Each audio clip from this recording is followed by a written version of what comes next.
여러분 안녕하세요. 우리는 지난 10일간부터 관료와 관료제에 대한 공부를 하고 있습니다. 이번 시간에는 제가 준비한 공공선택론의 마지막 강의가 되겠네요. 공공선택론은 관료와 관료제를 어떻게 이해하는지 알아보겠습니다. 공공선택론은 관료 역시 소비자, 생산자, 정치인, 유권자와 마찬가지로 자신의 효용을 극대화하고자 하는 사람이라고 봅니다. 1990년인가요? 그들도 우리처럼 이라는 영화 제목이 있었는데 이것이 바로 관료를 바라보는 공공선택론의 시각입니다.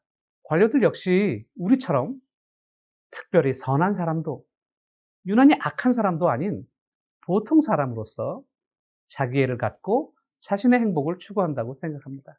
따라서 어떤 사람도 관료의 입장, 그들의 자리에 앉게 되면 철밥통이 되거나 복지부동하기 쉽고 나아가서 부정부패에 노출될 가능성이 있다는 사실을 인정합니다.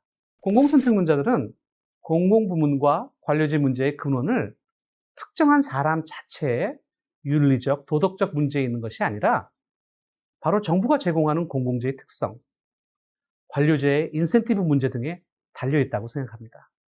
따라서 관료 혹은 관료제의 문제에 대한 해결책을 찾기 위해서는 관료의 인센티브에 대한 면밀한 검토와 관료제 자체에 대한 탐구를 통해 적절한 대안을 찾아내야 된다고 생각합니다. 그를 통해 시민들과 공익에 봉사할 수 있도록 제도를 설계해야 한다고 주장합니다. 찰스 슐츠가 주장하는 The Public Use of Private Interest, 사익의 공적 활용, 즉 개인들이 사익 추구를 어떻게 공공을 위해서 활용할 수 있는가를 모색하는 것이 바로 공공선택론이 추구하는 핵심적 주장이고 정부 정책의 본질이라고 할 수 있습니다. 자, 이제 공공선택론에서 바라보는 관료와 관료제에 대해서 알아보죠. 배보 모형 등 전통적으로 관료 모형은 관료를 국민을 위해서 공공재를 공급하고 담당하는 이상적인 대리인으로 전제하고 있습니다. 따라서 관료는 사사로운 이해관계를 배제하고 공익을 추구하는 소위 공복, public servant로 그려지고 있습니다. 그러나 공공선택론의 관점에서 관료는 이런 수동적인 모습이 아닙니다. 그들 역시 효용 극대화를 추구하는 합리적인 의사결정자로서 공공재를 제공하는 일종의 능동적인 공급자로 강조합니다. 공공선택론의 관료 모형은 매우 다양한데요. 이번 강의에서는 대표적인 모형들만 소개하도록 하겠습니다. 첫 번째는 앤서니 다운스의 모형입니다. 베버의 이상적 관료 모형으로 대표되는 전통적인 모형에 대해 가장 먼저 반기를 들었던 사람은 앤서니 다운스였습니다. 다운스 역시 의사결정의 주체를 개인으로 보고 관료의 의사결정 행태와 관료제에서의 의사결정 과정을 분석합니다. 그는 관료는 이기적인 면과 이타적인 면을 모두 가지고 있고 각자 다양한 동기와 목표를 인정하는 소위 다원주의 모형을 제시합니다. 즉 관료는 다양한 동기를 가진 합리적인 사익추구자로서 소속된 부처의 환경, 조직 구조와 상호작용한다는 것이지요. 다운스는 관료에게 동기를 유발하고 효용을 높이기 위해 노력하는 대상은 넓은 범위에서 부처의 자원을 늘리는 것이라고 보았습니다. 또한 관료제는 하나의 계층제로서 상급자와 하급자라는 상하관계가 있고 모든 관리들이 승진이나 보수 인상 등 기관 혹은 부처 내에서 자신의 지위를 향상시키기 위한 기회를 제공하는 것이 매우 중요하다고 보았습니다. 다운스는 관료의 행동 동기 모형을 몇 가지로 분류하고 그 동기에 따라서 관료의 유형을 분류하였습니다. 다운스의 모형에 대해서는 이번 강의에서는 이 정도로만 하고 다음은 아주 중요한 모형 중에 하나인 니스칸의 모형을 소개하겠습니다. 니스칸에는 관료, 즉 공무원도 하나의 직업이기 때문에 각자의 이익을 우선으로 여길 가능성이 크다고 말합니다. 그는 관료는 소위 자리라고 하죠. 자기 직책에서 오는 특권, 사회적 영향력 등에 관심을 갖게 마련인데 이런 것들은 통상 그가 속한 그 부처의 예산에 좌우될 때가 많다는 점을 지적합니다. 즉 예산이 많은 부처일수록 시민 생활에 더 밀접한 관련을 맺고 더 큰 영향력을 발휘할 수 있다는 것이지요. 그러면 정치인에 비해서 관료가 이런 결정권을 가질 수 있는 이유는 무엇일까요? 니스칸에는 이에 대해서 협상 대상의 특수성, 그리고 정보의 상대적 우월성에서 찾고 있습니다. 일반적으로 시장은 교환 과정에서 개별 재화의 가격에 대한 구매자와 판매자의 협상이 이루어집니다. 이와는 달리 정치 시장에서 정치인과 관료는 이런 개별적인 아이템이 아니라 총 산출량, 총 예산 등의 일종의 패키지 형태의 협상이 이루어집니다. 이는 시장에서의 사재와 달리 공공재의 생산 공급을 위한 재정이 국민들의 조세 수입에 의해서 충당되기 때문입니다. 두 번째는 관료의 정보에 대한 상대적 우월성입니다. 관료는 정치인이 자기 지역과 유권자에 대해 무엇을 알고 싶어 하는지, 예산, 협상 과정이나 선거와 같은 정치 시장에서의 관찰을 통해 경험적으로 알고 있는 반면에 정치인은 공공재나 행정 서비스의 공급에 필요한 구체적인 정보, 예컨대 정책 혹은 사업에 소요되는 비용, 예산 등 실제적인 정보를 알기가 어렵습니다.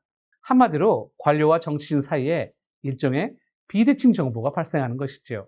이는 근본적으로 공공재의 공급과 관료의 독점적 지위에서 기인합니다. 한마디로 정치인은 유권자의 성향, 정치적 수요 등에 대해서 관련된 정보를 관료에게 의존하게 되고, 여기에 행정가로서의 관료의 전문성이 더해지면 관료에 대한 정치인의 통제력은 약화되기 쉽다는 것입니다. 그렇다면 왜 관료는 자신이 속한 부처의 예산을 극대화하려고 할까요? 니스칸에는 관료의 예산 극대화 동기를 크게 합리성 그리고 생존의 관점에서 설명합니다. 우선 합리성의 관점에서 관료는 바로 자기 자신의 효용을 극대화하려는 일환으로 부처의 예산을 극대화하려는 적극적인 행태를 보입니다. 물론 관료의 효용을 결정하는 요인에는 급여와 같은 금전적 요소를 비롯해서 직위, 지위가 가져오는 힘, 권한, 명성 등 비금전적인 요소를 포함합니다. 그런데 이러한 요인들은 대부분 관료가 속한 부처의 예산 규모와 긍정적인 상관관계를 갖습니다. 물론 관료의 효용 극대화 역시 당연히 제약이 있습니다. 이 제약 조건은 부처가 속한 기관, 그리고 해당 부처의 예산을 결정하는 의회가 될 수 있지요. 두 번째, 예산 극대화의 동기는 생존의 관점에서 이해할 수 있습니다. 예산 극대화의 첫 번째 동기가 합리성의 관점으로서 관료의 적극적인 행태라면, 생존의 관점은 상대적으로 관료의 소극적인 행태를 지적한 것입니다. 즉, 관료는 부처의 예산을 늘리고 부처가 할 수 있는 사업 혹은 예산을 따오지 못하면 문자 그대로 부처에서 살아남기가 어렵다는 것입니다. 이는 부처를 책임지고 있는 관료에게는 일종의 무언의 압력으로 작용한다고 보시면 됩니다. 이 압력은 주로 하급자, 소위 부하 직원이죠.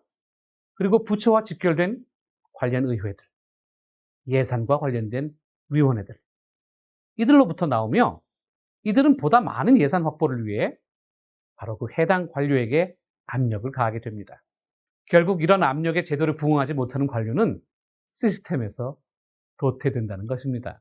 니스카넨의 이러한 주장에 대한 비판이 없지는 않지만, 저는 개인적으로 그가 제시하는 관료의 예산 극대화 추구는 동서고금을 막론하고 유효하다고 생각합니다. 여러분들이 당장 아시는 지인 공무원들에게 한번 물어보시면 제가 말씀드린 이유를 어렵지 않게 확인하시게 될 겁니다. 이제 이런 니스카넨 모형을 조금 수정한 대안으로 관료는 부처의 예산 극대화보다는 자신의 재량 예산을 극대화한다는 관리 재량 모형을 잠시 알아보겠습니다. 니스카넨이 금전적, 비금전적 요소로 관료의 효용이 결정되고 예산의 규모를 결정한다고 생각한 데 비해, 관리 재량 모형은 관료의 효용은 공공재의 공급량과 함께 특히 관료 자신이 재량적으로 사용할 수 있는 예산 규모에 의해 결정된다고 보았습니다. 한마디로 관료에게는 소속 부처 전체 예산보다는 자신이 사용할 수 있는 재량 예산이 중요하다는 것이지요. 물론 부처의 예산 규모가 중요하지만 그것은 관리자의 효용과 관련된 기타 여러 가지 품목들과 결합되어 있는데, 이 모형은 관료가 과다 인력을 사용하고 낭비적인 시설을 확보하려고 하고 또 현장에서 안이한 태도와 같이 불필요한 비용을 증가시키는 방식으로 자신들의 보상을 받으려고 한다고 지적합니다. 이제 마지막으로 던리비의 부처 최적화 모형 혹은 관청 형성 모형을 소개하겠습니다.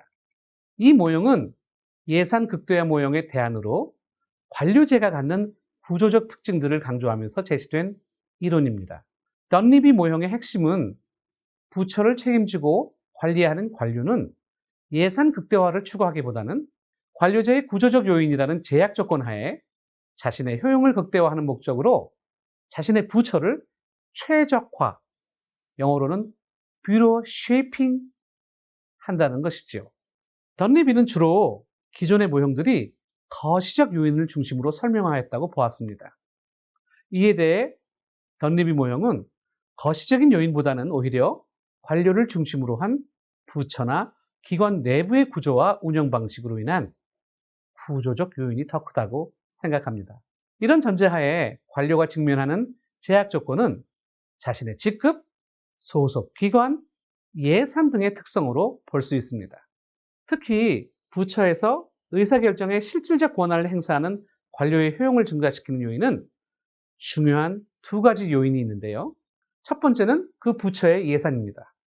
그리고 두 번째는 그가 수행하는 직무와 관련된다는 점을 강조합니다. 즉, 합리적인 관료라면 자신의 효용을 극대화시키기 위해 부처의 예산을 극대화시키기보다는 자신에게 맡겨진 직무를 효율적으로 수행하기 위해 부처를 최적화시키기 위한 전략을 추구한다는 것이지요.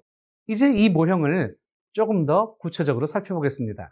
과연 관료들은 가능한 많은 부하 직원들을 자신의 조직에 두고 예산의 규모를 크게 운영하려고 할까요? 아니면 그보다는 조직이나 예산 규모와 관계없이 핵심적인 정치 권력과 가까운 적정 규모의 조직에서 유능한 엘리트 집단과 일하는 것을 선호할까요? 여러분, 관료는 소위 관리 회피 성향이 강합니다. 따라서 오히려 후자를 선택하기 쉽다는 거죠. 왜냐하면 예산이 아주 크고 조직이 커지면 그만큼 갈등과 문제들이 동반되기 쉽기 때문입니다. 한편 소수의 유능한 엘리트 집단과 직무를 수행할 경우에는 인적 관리 측면에서도 용이하고 직무 자체에 대한 구성원들의 만족도를 높일 수가 있습니다. 던리비의 모형은 관료의 합리적인 행태는 그들의 직위, 예산의 형태, 소속 기관 등 구조적인 요인에 의해 제약된다는 점을 강조하고 있습니다. 따라서 던리비 모형은 정부 기구의 변화를 관료의 합리적인 선택과 이를 제약하는 구조적 요인을 분석하는 틀을 제공하고 있다고 보시면 됩니다. 자, 이번 강의에서는 공공선택론의 관점에서 관료 모형들을 소개하였습니다. 이전에 비해서는 다소 낯선 내용들이 많았는데요. 시간 관계상 더 자세히 설명드리지 못해 죄송합니다. 그리고 더 상세한 설명을 원하시는 분들은 공공선택론 교과서를 참고해 주시기 바랍니다. 이제 이번 시리즈의 마지막 인사말을 전해야 하겠습니다. 지금까지 초보자를 위한 공공선택론 총 12개의 강의를 들어주신 모든 분들께 진심으로 감사의 말씀을 전합니다. 앞으로도 더 쉽고 더 재미있게 공공선택론의 내용들을 전달할 수 있도록 노력할 것을 약속드립니다. 다음에 또 다른 모습으로 뵙길 바라며 이번 시리즈를 마치겠습니다. 대단히 감사합니다.